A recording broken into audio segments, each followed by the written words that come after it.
Dom time in more ways than one, Dan. Some new fashionable items have made its way. Not that we have any in hand, but we actually have. And I just saw the head guy, the boss of bosses in the cafeteria.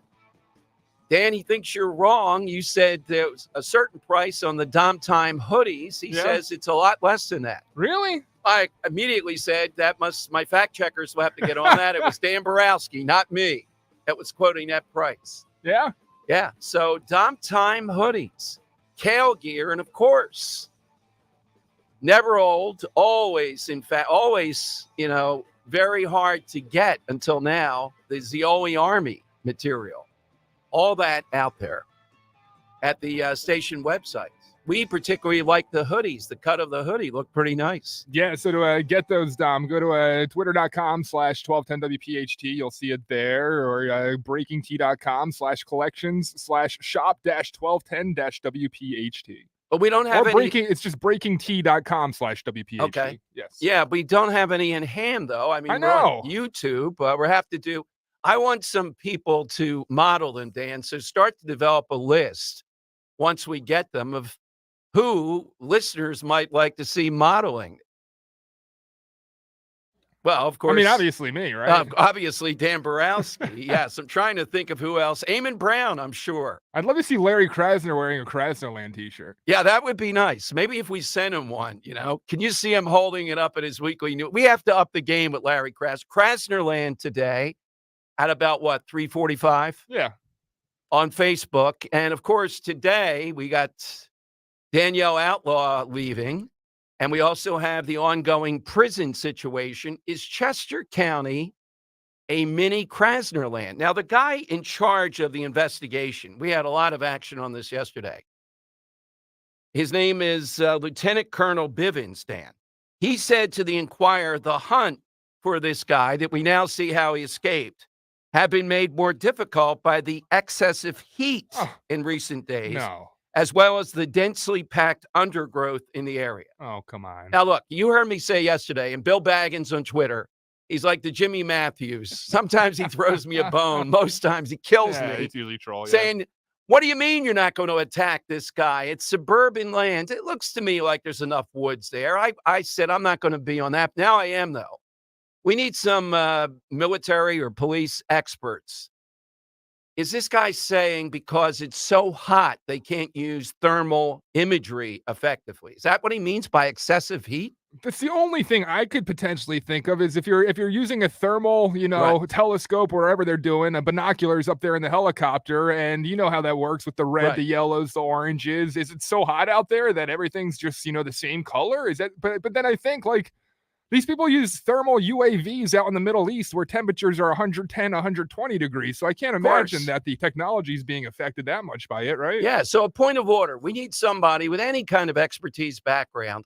If this guy's saying it's too hot for the cops or something like that, then I'm not feeling it either with the leadership. They've called in the Border Patrol Tactical Unit is going to be here soon. I'm not feeling Tommy Lee Jones sitting there hunting this guy. Something's just off with this. Admittedly, these things are not that easy to do, but there have been enough sightings, enough perimeters. They have enough technology, drones. They've authorized shoot to kill. Where are you, Dan, at this point? I'm leaning 60-40 to be critical of this effort. I mean, it's embarrassing, to be honest with you. So you're even further along. Like listening to Dawn on the way in, she had Christine Flowers on, a great interview they're talking about, and they were talking about the escapee up in Northeast Pennsylvania who was out there, survivalist, camping in the woods, and that makes a little bit more sense when it's so densely wooded as they were talking about. And he's a survivalist. And he's a survivalist, but we're talking here a guy who escaped very cleverly from this prison, but I can't imagine that he's a trained survivalist.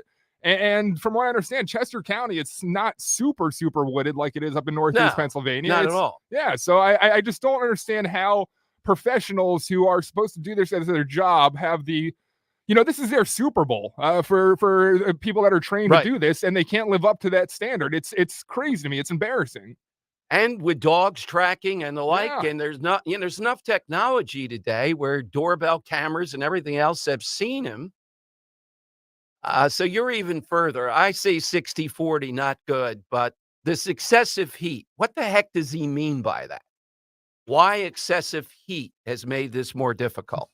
All right, 855-839-1210, you get in. Now, the story I really like today, we're going to play you Eric Adams, the mayor of New York City, and this is national, local, and it's something that Republicans shouldn't be able to get enough of. I've said over the last 20 years, one of the most brilliant moves imaginable was Greg Abbott, the governor of Texas, sending to New York City, Philadelphia, and the others, but particularly New York City, these busloads of immigrants.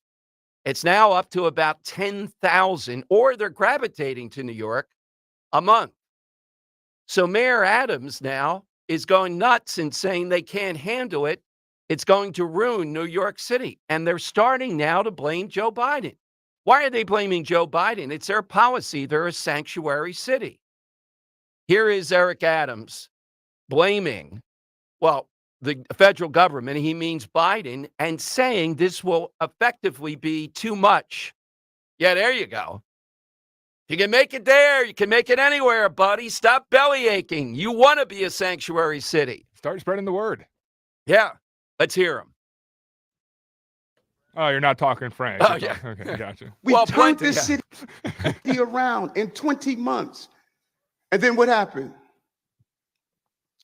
Started with a madman down in Texas, decided he wanted to bus people up to New York City. Oh, a madman, buddy, yeah. 110,000 migrants. We have to feed, clothe, house, educate the children. He's the madman, huh? Wash their laundry sheets, give them everything they need, health care. And this team here, we stated, let's do everything possible before we have to push it out into neighborhoods and communities. Month after month, I stood up and I said, this is going to come to a neighborhood near you. Well, we're here. We're here. We're getting no support on this national crisis, and we're receiving no support. And let me tell you something, New Yorkers. Never in my life have I had a problem that I did not see an ending to. I don't see an ending to this. I don't see an ending to this. This issue will destroy New York City. Destroy New York City. Well, beautifully played there, Dan. So Abbott is a madman, but this idiot with sanctuary cities, and then people take you up on it, we're all the bad guys. You're letting people flow across the border, ruining America, but we're the bad guys. I have to reiterate, I have to take this moment to do what I always do. Too often in talk radio, we don't celebrate when things like this happen. Here's why. Look at what's arrayed against us. Americans who believe, as I do, don't play the Neil Diamond song, don't do that, coming to America, in immigration, in the right way, but not what our country's been subjected to. Look at what's arrayed against us. Every progressive knucklehead out there, the Catholic Church in large measure, the Wall Street Journal, people like the Bushes, people like these fat cat Republican donors who want cheap labor, and anybody in the world who wants to virtue signal, and there's a lot of them. And guess what? We are winning. And if we win the presidency again, hopefully we're going to put a bigger dent in this. But they haven't beaten us, even with all those forces arrayed against us. Dan? So through all this, I'm wondering, how is the Biden administration going to sidestep this when they're starting to be questioned leading up to the election regarding their immigration stance? Like, it's inexcusable, right? They're just not going to address it. They're just going to let this continue. Maybe they'll throw a little bit more money his way because, you know, he's the only one. New York is the one really being hurt by this. You don't hear these other progressives going wild and saying, oh, no, because they're not in their neighborhoods. Yeah. Now, if we dump them out there in Doylestown and Radnor and places like that, I think you'd start to hear it, that we would be called cruel. Remember Martha's Vineyard? Yeah. It only took a half hour on Martha's Vineyard and all hell broke loose. Are we wrong for being glad that this is happening? No. This is exactly what should be happening. This is the outcome. All right, it's 855-839-1210. You can get in AT&T and Verizon Wireless. All you have to do is push pound 1210. Now, side question today. We had a number of great choices. Went back and forth, but we kind of settled on one. And let's see how it goes. If people can really step up today on this. Is it tomorrow, Dan, or today? It's the first most famous one. I thought Petula Clark was involved in it. It wasn't a kiss. Well, tomorrow, so tomorrow's National Star Trek Day. I don't Yeah. know when the kiss itself happened, but in Star Trek was a heck of a revolutionary moment that's Yes. often remembered as the first interracial kiss of all time. That was a huge event. It's actually, doing some research. It's not the first interracial kiss. It's just widely known as the first. What's the first interracial that you found? Petula Clark was involved in something. Not this one. Okay. I'll find it here in a second. I'm All not, right, not so ready for that. Here's what we're looking for. Something that was Here you go. Sorry. Good. William Shatner was actually involved. It was the Ed Sullivan Show because it's Francis Wan of Asian ancestry. That's 1958. Lloyd Bridges and Nobu McCarthy in Sea Hunt, an episode of Sea Hunt in 1959, shared a kiss. Pilar Surratt and Robert Sampson in Big Surf, episode of Adventures in Paradise 1960. And this one, when did this end up happening? I'll get you the date here in a second with all right, so and we are looking for a kind of significant revolutionary moment. Doesn't have to be the most significant, but something that was an invention, a moment, something like the kiss. And when Dan and I were going back, the first thing that came to my mind was the pill. And what did you say the pill became available? Was it January 1960? Yeah, January of 1960. Okay. I always was the thought of first commercial release. 1962 or something around then. And I don't remember early on that people were using it, but 1.2 million American women, says the AMA, were using the pill that early on. Yeah, that's nuts. And it's a great answer, I gotta say, because the sexual liberation of the 60s and 70s, I think, wouldn't have been possible without this little invention that was released in 1960. Yes, exactly. I mean, condoms. So let me ask you: do you think our culture would be as sexualized as it is if we didn't have this invention out there in 1960? Probably not. You don't think so? No. Yeah.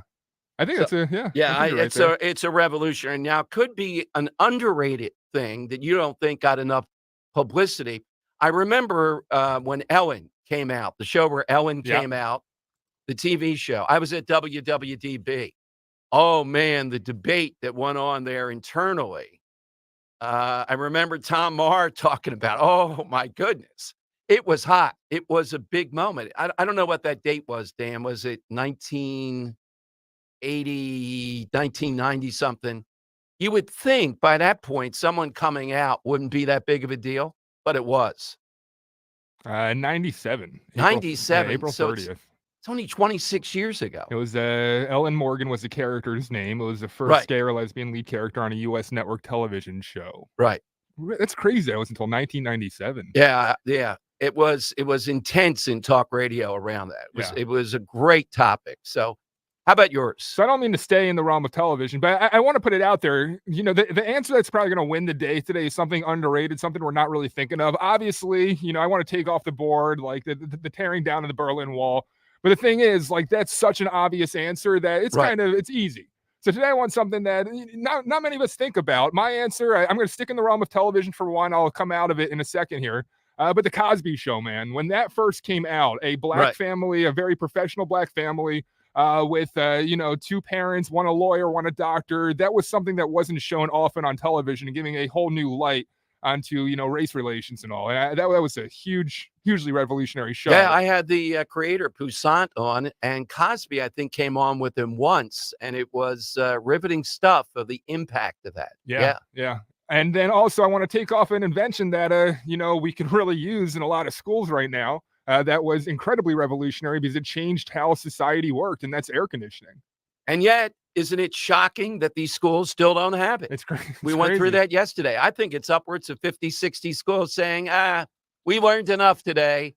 Don't worry about the Chinese. We're going home. Willis Haviland Carrier, 1902. Wow. Known, the Carrier brand of Yeah, air conditioning. Yeah. apparently that brand doesn't reach out. Not to say these are related, Dan, too. Upper Darby gets out early yesterday at 1 o'clock, right? The high school. Huge melee over at this shopping center where all these kids go. There was a stabbing there last year. Yesterday, just kind of a mini riot. Who knows today what they'll do? Must be the heat. So yeah, talking about this heat though, I mean, my dad was telling me how both he and my mom grew up with no air conditioning in their house. So like summers, they felt ways to deal with it. They never had school off. And I'm looking here, 1955, 1 in 22 homes had at least one air conditioner. Only 4.5% of people by 1955. 1960, around 13% of Americans had AC in their homes. I wonder what it is today. It's got to be more than 90%, I think. I would think so. Now, I'm not saying central air, but just something. Yeah. What percentage of Americans have air conditioning? 88% as of 2020. Okay. Yeah. All right. So 855-839-1210. That's the side question. What does this excessive heat mean from the state police guy? And the Adams situation. All the chickens coming home to roost. They are blaming Biden somewhat, but they're more blaming something's wrong with this. Why can't we get help to just deal with these people coming here? Because there you go. To roost. And the answer is because you can't say how many's too many. That's a legitimate question that you don't want answered. It is too much. There is a limit. 855-839-1210. You get in with Dom and Dan on Talk Radio 1210. This is an important notice to consumers facing $10,000 or more in credit card debt, medical bills, or other unsecured debt. You may not be required to pay it all back because there are special programs now in effect that will significantly reduce the amount you will owe if you qualify.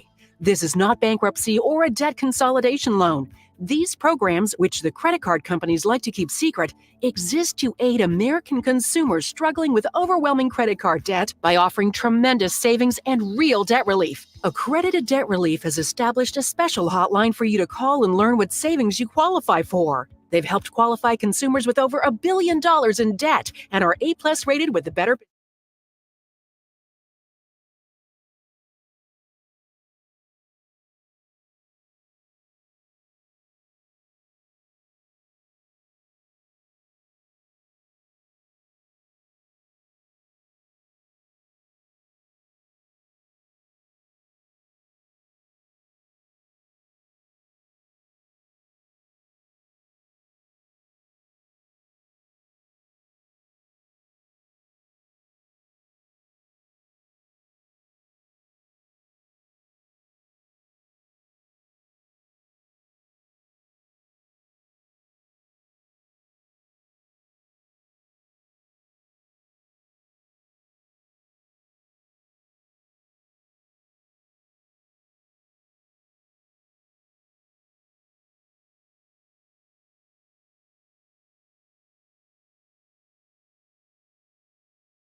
Dom Giordano's show. Welcome in 855-839-1210. We played you Eric Adams. He's not blaming per se. He just wants more available goodies. And he did call Greg Abbott a madman. He's the madman. By the way, New York Times is the one saying that most of these people are not being bused by Abbott to New York. They're coming through various Biden programs, relief programs. The door's open, and New York is the spot they want to go. But even if Greg Abbott busts 1 million people there, I'm on board with it. Why in the world are we immoral? Why, oh, you people, the callousness of this. You're the one saying, come here. We're a sanctuary city. Now you don't want it. It is the best proof of progressivism, of just they don't want to live by anything they say. They can't live by it. It's perpetual virtue signaling. But I think Jim Kenney is so hard to break that if this were happening in Philadelphia, yeah, he would go nuts. He would start with the wine and Wegmans and all. But you know what? He wouldn't give in like Eric Adams. Yeah, I think he would be saying, this is what we want. And even though they're mean and callous, etc., we're going to deal with it. I don't think Jim Kenney would crack like this guy doesn't did. care what happens to the city. That's right. He's going to leave anyhow. Yeah. What would Larry Krasner say? Oh, he'd love it. He'd love it. Yeah. Yeah. They want it. Put it in their neighborhoods. It ought to be in those neighborhoods. I'd like to see voting. You vote on this. You want it. We put it in your neighborhood. The one thing about this whole issue that really angers me, Dom, it downright pisses me off, to be honest with you, is it's another example of Democrats thinking that we're all just ignoramuses, that we only think one-dimensionally. Because if they're saying that, this is Greg Abbott's problem and he's sending it to us, well, what if you take it one step further, then what you're saying is Greg Abbott in Texas should have to deal with this crisis that they themselves can't deal with. It's so hypocritical. That's what they have been saying. Yeah, it's his problem. Anybody with a mind can see right through their BS in this. I would love to be there the moment when Abbott said, that's what we'll do. And then DeSantis, even bolder than Abbott, DeSantis showed you he's not creative, but he jumped on it. He's like the Chinese. He sent him to Martha's Vineyard. Oh, man. Where would be the best place? I'm kind of thinking Doylestown would be one I'd like to see.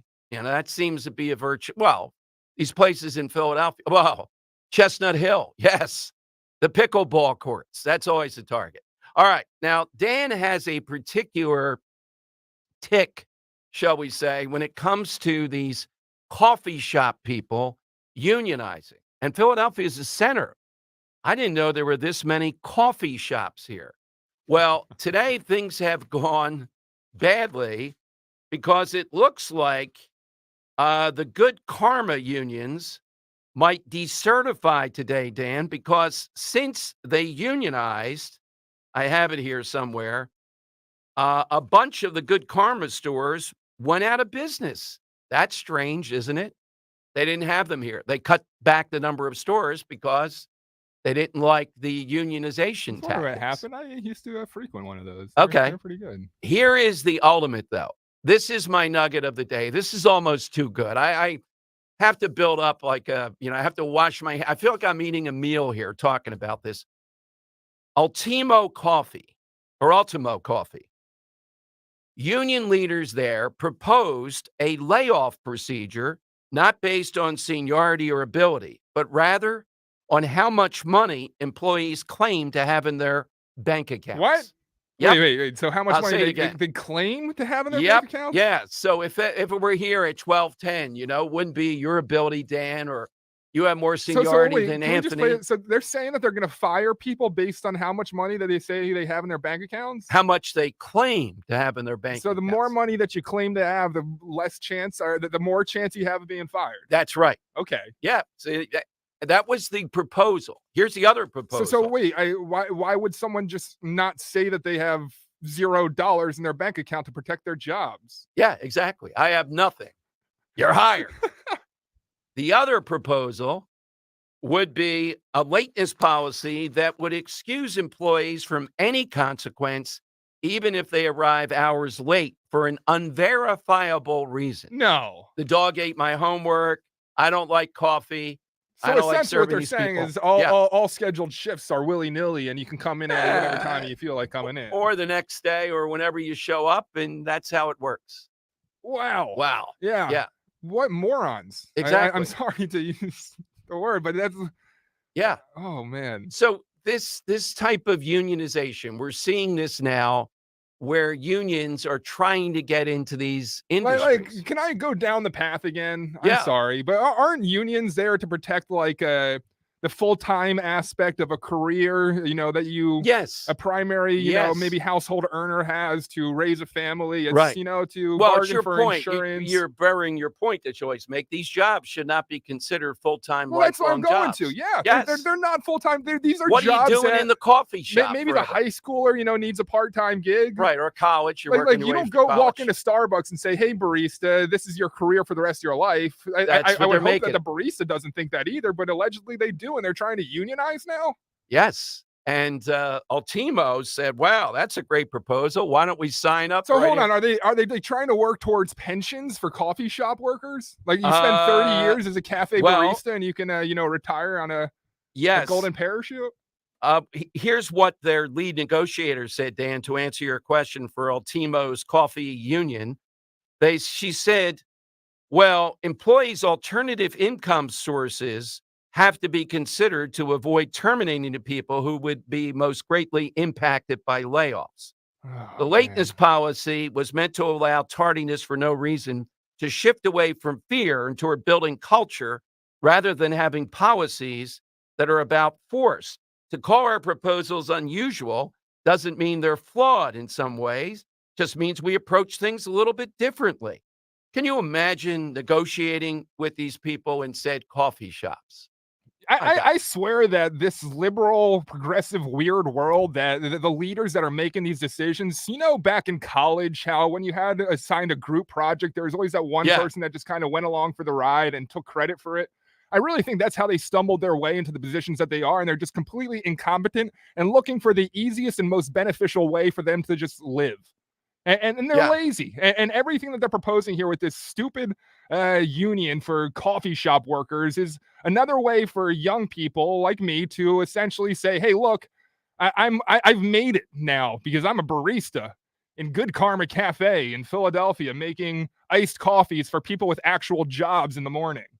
Well, they're decertifying their union today. Here's a bigger picture why I'm interested in it, though, other than your outrage at them all the Sorry, time, which yeah. is fun.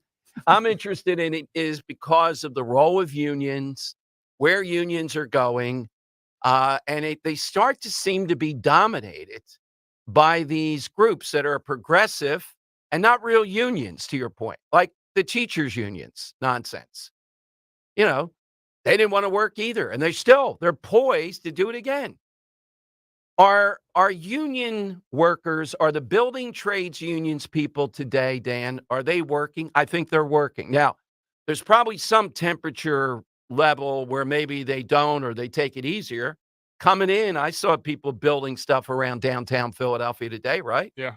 Yeah. Well, then why are schools? Well, it's the kids. It's not the teachers. Oh, really? Yeah. Yeah. The Yeah. hostage. The kid is the hostage here. It's true. Well, Yeah. I mean, you talk to a lot of teachers themselves. A lot of teachers are hostages to the union as well. Well, they claim to be. Well, But I mean, we've had conservative leaning teachers on here that have been completely yeah, silenced. but I by mean, over- somebody's voting for these people to head Right, up the yeah. NJEA Yeah. and the Pringle woman and Randy Oh, Weingarten. Pringle. There must be enough people that like them. All right. Where is Well, she I today? think it just comes down to who's going to be the most ruthless fighter for my cause, and I Right. guess they've got such ruthless fighters now that they just don't give a crap about the kids, and all they care about are Yeah. the teacher's desires, which is to get paid and not have to do much to get paid. All right. Let me task you with this if you're up for it, though. I'd love to get this Kate Lord on, the lead negotiator for Ultimo Coffee's Union, who says these are unusual, but we see the world differently. I'll let you ask the question. Hey, lady, come on now. You can't be a barista your whole life. I think that would be outstanding radio to hear her response. We'd have to have you sedated, but we can work on that. Just another aspect of this entire thing, too. Just because we're sitting in a world where inflation is taking over and ruining lives at this point, when you have a a job such that's designated for part-time work. I mean, if we're being completely honest, I don't think any cafe owner went into it expecting to offer careers, full-time positions to their workers. Like it's if you raise a part-time position's pay and unionize them, that forces the entire economy to have to accommodate as well, does it not? And that just completely raises inflation. I just think this is another contributor to this inflation reactionary environment Yeah, that the we're in today. part-time job made into a full-time career. Exactly right. All right, 855-839-1210. You can get in on that. What's in your bank account? Zero. Just make sure you always, the biggest failure is the one that stays in the coffee shop. AT&T, Verizon Wireless. All you have to do is just push pound 1210. Hey, get ready for the NFL season with incredible offers from FanDuel. In partnership with Valley Forge Casino, America's #1 sportsbook right now. New customers can bet $5 and get $200 in bonus bets guaranteed. Plus, all customers who bet $5 will get $100 off the NFL Sunday ticket from YouTube and YouTube TV. I really like the FanDuel app, and now is the best time to join FanDuel. The app, easy to use. You can be on everything from spreads to player props and more. Visit FanDuel.com/Dom. Kick off the NFL season with an offer you don't want to miss.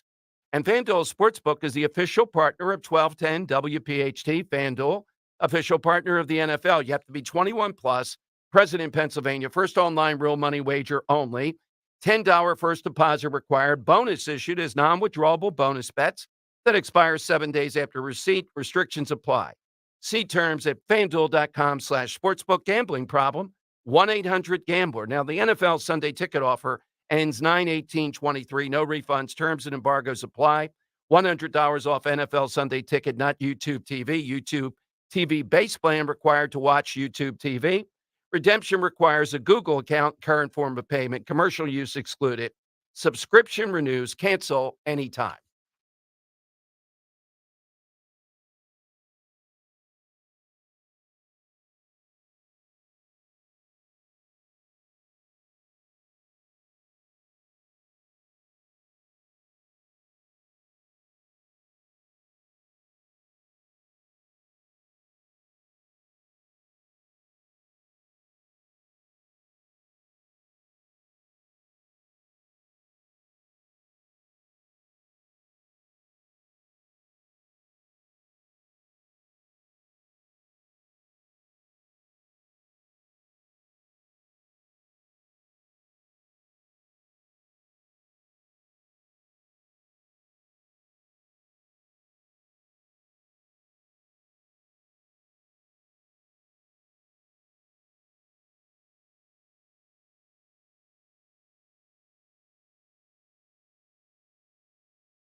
Tom Giordano's show. Welcome in. 855-839-1210. Something revolutionary like the first interracial kiss.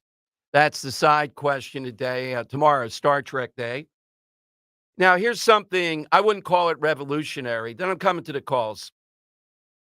But it's something to debunk fully here.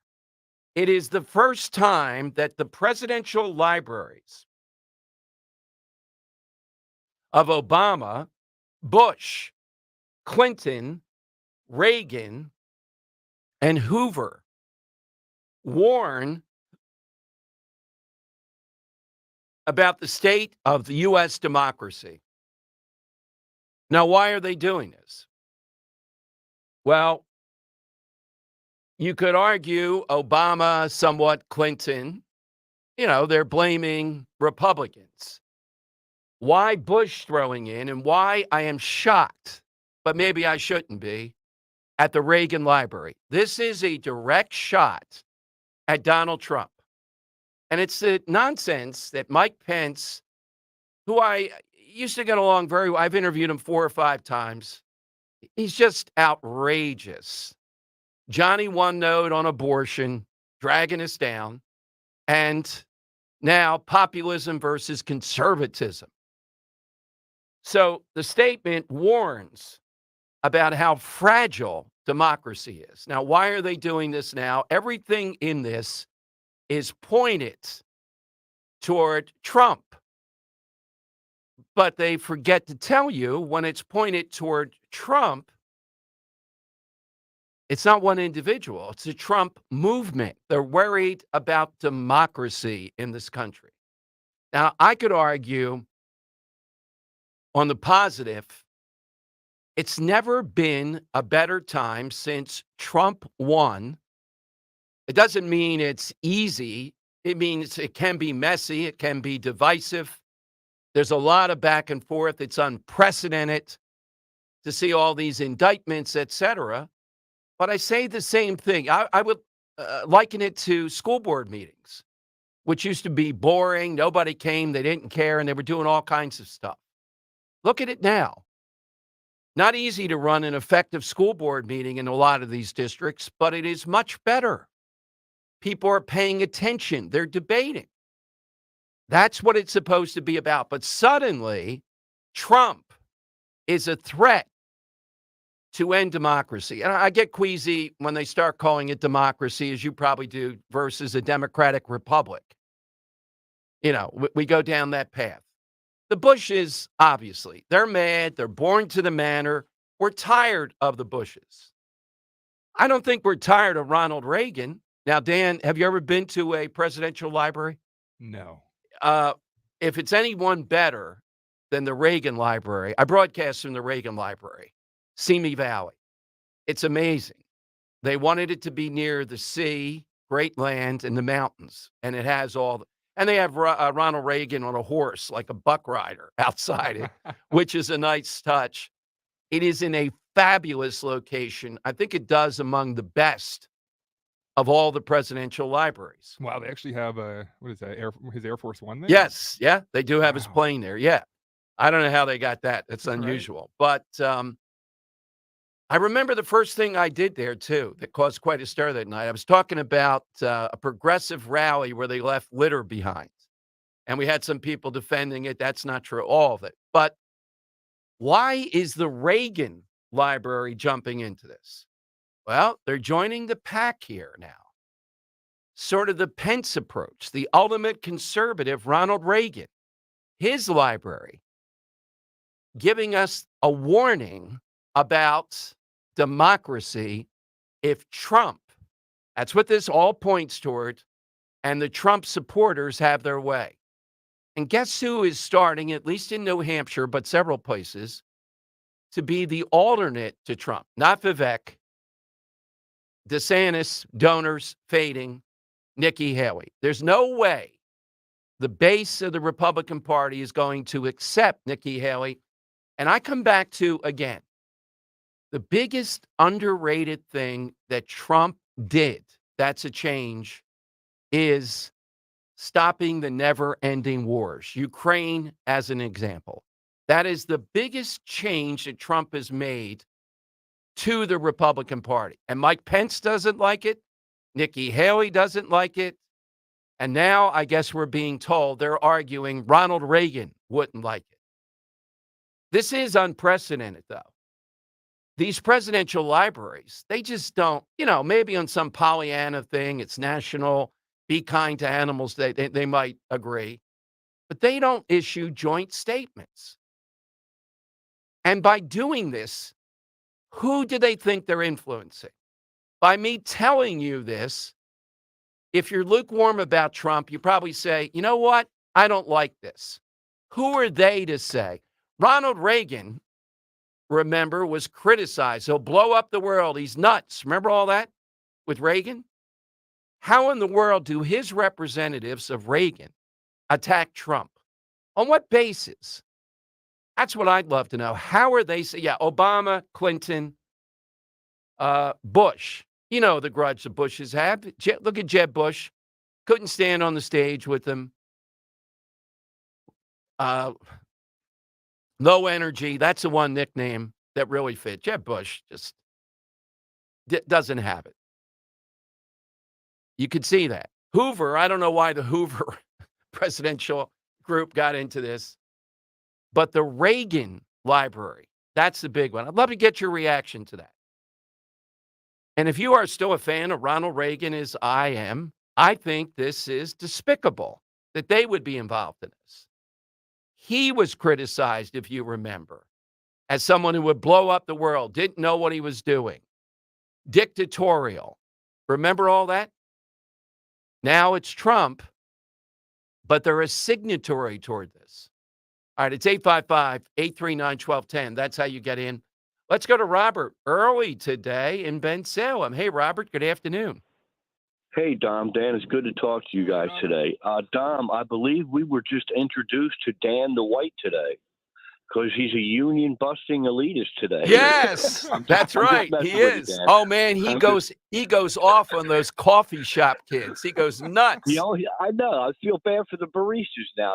They're give them some credit. I mean, I'm against the unionization too, Dan. But anyway, Dan asked yesterday about why they don't have money for AC in the schools, and I've told you before, because 70.8% of the school budget goes to administration in Philadelphia. Less than 30% actually gets to the classroom. So they don't have money for air conditioning for the kids. They need it in their mansions. They could care less about it. It's some of that, but you know what else it is too, Robert? They do have more resources. They just can't force their union to actually build quickly, put in air conditioning, et cetera. They just won't do it. They keep on saying 5 to 7 years, not because of resources, just because we can't get around to it. It is. No, it's insane. No, I'm telling you what they actually said. 5 to 7 years it would take us to do it. Yeah, My God. I didn't have air conditioning when I was growing up in the orphanage, of course, and I'm not complaining about that, but we did have air conditioning in the schools out in Central Bucks. And I know that my grandson goes to an air conditioned school out here in Bensalem. So again, I would submit to you that it's strictly money. But and also I love Earl, and I'm a big history fan myself. And I saw his point yesterday, but that memorial belongs in Ukraine, not in Elkins Park. And my answer to the side question is canning, the preservation of food through canning. And that led to the all-time bachelor invention, the can opener. You know what? That might be the guy invention forever of what's the remote, of course. It has maybe to the be. Microwave now. Wait a minute. The remote, the can opener, and the microwave. I got to choose. I'm choosing the remote, though. You got to have a remote. Yeah, you just true. can't. Very true. Might be able to start a fire to do the other. Yeah. But you need to eat to have strength to use the remote, right? That's true. Dan has a question. Dan the White has a question. So it's a personal question from Dan the White over here, Robert. I know you're a Bensalem guy. Maisie and I, we've been on the house hunt for now 2 years, and a house that we're going to check out this weekend. Yeah, we're going to check out a house in Bensalem this weekend on Saturday. I got to ask an honest opinion. The guy living in Bensalem, you suggest someone living there? Absolutely, man, Dan. I would say you and Maisie hurry to get up here. Okay. The schools are good. The cops are amazing. It's still a pleasant little town atmosphere. The crime largely stays in Philly where they're safe, and the people who want to dine in the restaurants come out to here where they want to feel safe. So it's a win-win, and you would like it here. Well, and we thank would you, love Robert. to have you, Dan. Good stuff from but Robert. Oh, I man. really appreciate you guys. Have a great day, man. Thank you, Robert. I love that guy. We got to meet him. I gave it 3.5 stars, I think I sent you, out of 4. Yeah. I did some Maybe research 4. too, and there's one site that says like the 27th best place or most desirable place to live in the United States. Like it's Well, yeah. I could speak to the police, Mayor Joe, and then, never boring, head over to Parks. You got that there. The thing is that this property's priced pretty low, like comparatively, so I think there's gonna be a lot of competition for it. So, Okay. I mean, it would be amazing to live in Bensalem, though, it seems. All right. Yeah. 855-839-1210. You get in. What did we make the Ronald Reagan Library? I'll give you a little bit more detail on that. This is unprecedented, though. This is how crazy. You know what it tells me, too? 2 things, Dan. 1, they really see that Trump has a really good shot despite everything. That's why they're doing it. And 2, they've convinced themselves that the Republican Party still is made up of people who reject Trump. In other words, they buy into how low his base is. I don't believe that. I think Trump's base in the Republican Party is at least 50 to 60%. And given the way things are going with the attacks on him, it's hovering around 75%. 855-839-1210, you get in. Hey, for all seafood lovers who still haven't tried Captain Chucky's crab cakes, what are you waiting for? Because at Captain Chucky's, they're always trying to keep things new and fresh. If you haven't tried the new banging crab ravioli or lobster ravioli, they have that amazing blush sauce. Also, try Captain Chucky's brand new product, really. Philly's famous Clams Casino. Mouth-watering addition to your table. And my Captain Chucky's, each week ask what's hot. That is hot. Captain Chucky's has several choices of breaded, non-breaded crab cakes, literally a crab cake for everybody, as well as dessert, soup, sides, appetizers. My personal favorite, the Dom Roll. They use only the highest quality ingredients. Their Gulf shrimp is a huge hit. It's always wild caught, never farm raised. Perfect college and pro football tailgates and viewing parties. Also, we've been telling you, Captain Chucky's 18 locations. A new one opens this weekend, though. So we'll be at 19 on the way to 20. They open in Medford, New Jersey this weekend. Congrats to Sam Cancelleri and Irish Mike McGarry. That's going to be a big deal. But you can always meet the new owners, Frank Velacci and Michaela Burns in Colmar, John and Cindy Clark in Huntington Valley, Tony and Jamie Parson in Cinnabenson. In Runnymede, New Jersey, see the Vogelsang family. In Flowertown, see the Smaraglia family. In Ocean City, Chris and Donna Ryan. Seattle, the McCann family. In Avalon, you see the Vasilati family. Now, Avalon's open daily from noon through September 11th. Seattle open noon daily. Ocean City open Fridays and Saturdays noon to 5. Coming soon to Northeast Philadelphia, Home Circle. Congrats to the Graziani family. One website, well, really 2 now. We love crabcakes.com. And if you're headed to the shore, check out CaptainChucky'sAtTheShore.com.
Dom Giordano's show. Welcome in. It is Dom time. We have the hoodie to prove it.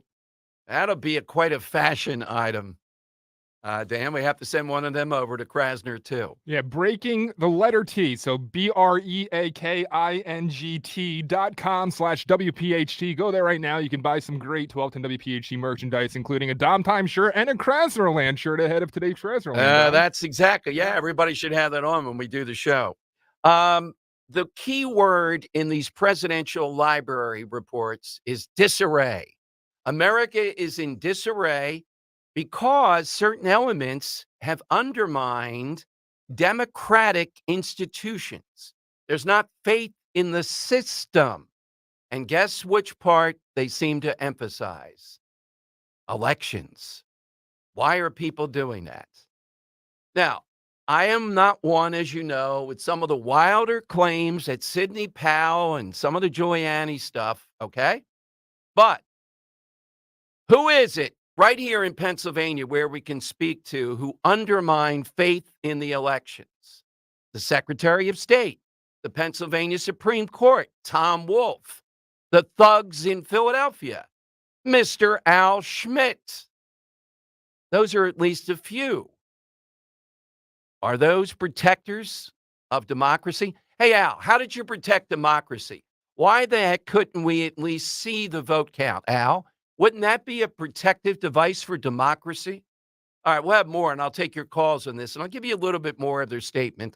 It is unprecedented. All these presidential libraries, the one that bothers me the most, in the memory of Ronald Reagan. So Ronald Reagan, if alive, would be attacking Donald Trump. We get Obama, we get Bush, we get Clinton. Hoover, I'm not sure. All right, 855-839-1210. You get in with Dom here on Talk Radio 1210. But September is Cholesterol Education Month, and it's time to take charge. So how is your cholesterol? For over 38 years, Rescue Natural Supplements has been a trusted partner in cholesterol support. I've relied on Rescue supplements for years. And with Rescue, you find specific supplements that are tailored to your needs. Favorites like omega-3s, red yeast rice, and more. Right now, all you have to do is use the code DROP to double up your order on any cholesterol product for free. Call today at 800-26-ALIVE, 800-262-5483. Speak to a knowledgeable product consultant or use the code online when you visit res-q.com, res-q.com. Again, use the code DROP, D-R-O-P, buy one, get a matching Rescue cholesterol product for free. Now, I've personally seen the firsthand benefits of Rescue supplements. They are incredible. Remember that code. It really helps. DROP, D-R-O-P, to double up your cholesterol support order for free today.